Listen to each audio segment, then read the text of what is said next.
my job as chief data scientist, I'll back up a slide actually, was to fine tune the algorithms and to make them as predictive as possible. And there are 3 hallmarks for success, right? Number 1 is I wanted it to be a high fidelity signal. People are constantly, you ask someone about their resume, I think 70% of resumes have some sort of lie in them.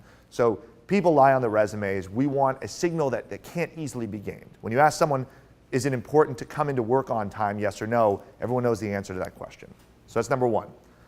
Number 2 is I want a signal that's highly predictive. I want it to be predictive of outcomes, right? We need to make sure that we're tying it to outcomes. And number 3 is survey or resume fatigue. If I ask you to jump through a bunch of hoops and it takes you an hour and a half to get through the application, you're probably going to drop out. I've now lost a potential job applicant, right? So I want it to be quick and easy, high fidelity, strong signal of outcomes. Along the way, one of my analysts had an idea, and he said, you know what? I think a better way to assess someone's job fitness isn't to ask them about the resume, it's maybe to understand a little bit more about their technological proficiency, about their laptop. So we started digging in and looking at typing scores and whether you could answer questions about technical proficiency, but then he had a really clever idea, and he said, we were gathering in the course of people applying for these jobs through our platform, we didn't even realize we were gathering their browser, right? And what we found, well actually before I share the results, show of hands, let's try not to game the system. Show of hands, when you open up your email this morning, who used, let's see here, Firefox? Firefox users, raise your hand, okay? Like 4 or 5. Who used Internet Explorer? It's always low in technical conferences and much higher in business conferences. Who opened up Chrome? I'd be in that one. And who opened up Safari? Okay, cool. We got like 3 or 4. All right, so the answer is congratulations to those who raised their hand with Firefox or Chrome. You stay on the job 15% longer and you perform 19% better. Sorry to the handful of Chrome users here. Safari users here.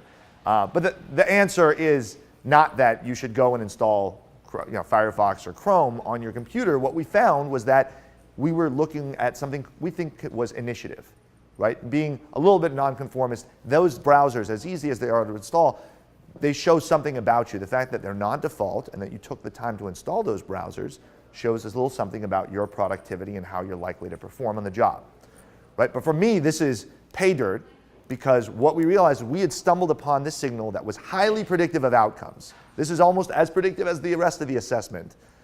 It took no time to submit because you didn't even know you were submitting it. And it was hard to game, in fact, impossible to game. Unless you were on a friend's computer and you knew we were looking at this, there's no way to game the assessment, right? We were getting this in a fraction of a second, and it was highly correlated with outcomes. So I'll share the punchline, which is we studied this, we did some additional analyses, we talked to others at our company, and we decided not to use this, right? This incredibly powerful signal, we decided we were just going to pass, which is thankfully one of the reasons I can share this with you guys today. So in the interest of making this interactive, I'll let you guys guess. Why is it we took this signal and decided not to use it? Yep. Was this indicative of something else, like older users were applying using Internet Explorer? In which case is that just weeding out based on age? That is, you are the first person who's gotten that correctly on the first try. So congrats to that gentleman. We'll talk, are you a data scientist? Yeah, sorry, I'll repeat. It was great. So he said, you might be measuring something else unintended, like, for example, age, right? If older individuals are the ones that aren't updating their internet browser and switching to Chrome or Firefox, you might be accidentally ageist, right? And that is, I'd say there are 2 reasons why we didn't use it, to be fair. The more obvious reason is that it's kind of creepy.